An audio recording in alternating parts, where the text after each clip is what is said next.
Okay, or the proper way to write a love letter. I'd rather build a fire. I might be better.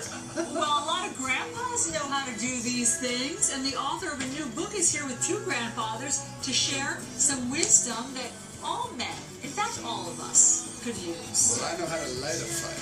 Gotcha. That's for sure.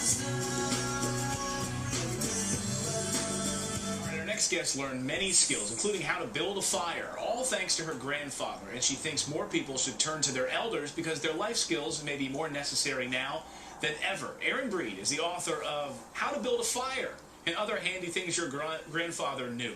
She's brought along two of the grandfathers that she profiled in the book, Toth and Bob Kelly. Welcome to all of you. Thanks for being on Fox and Friends. Such a great segment. I'm so excited about this. Erin, what was your inspiration to write this book about your grandfather? Well, last year I came out with my first book, How to Sew a Button and Other Nifty Things Your Grandmother Knew. And I interviewed grandmothers from all across the country, learned their stories, and found out, you know, they shared their wisdom with me. And of course, after I learned so much, I had to wonder, our grandmothers can teach us so much. Right. What can our grandfathers teach us? And there is so much that we can now learn. I think that, you know, there's so much talk about sitting in front of a computer all day that the parents are so busy with things now. Maybe they're not getting the sorts of life lessons that we once had growing up. And I think about my dad doing all of these things for me. A lot of the stuff that you highlight in the book, my dad did for me, and I'm so thankful for that. Right. And you know, there are over 100 step-by-step how-tos in the book, but it's more than a do-it-yourself guide. It's about life lessons. It really gets us, you know, to remember what's important in life. Okay, so you guys have brought some props here. Why, first of all, did you decide to interview Joe and Bob for the book? They're upstanding grandfathers. And Joe has a prop here. He has a baseball glove in his hand. Joe, this is a lost art. This is something I hadn't thought about until I was looking over the book. How to break in a baseball glove. Tell us your story. Well, I'm sure right now, with the cost of the gloves, a youngster would be a little hesitant about doing it my way. But my uncle taught me years and years ago to take a brand new glove and dunk it in a bucket of water, get it good and soft, and then take 3 baseballs and line it up in the web at the top of the web and right down into the pocket. And then just wrap the glove good and tight, wrap a piece of rope around it or a coat hanger, right, and let it dry. And as it dries, it comes out formed, and then it's a question of breaking it in.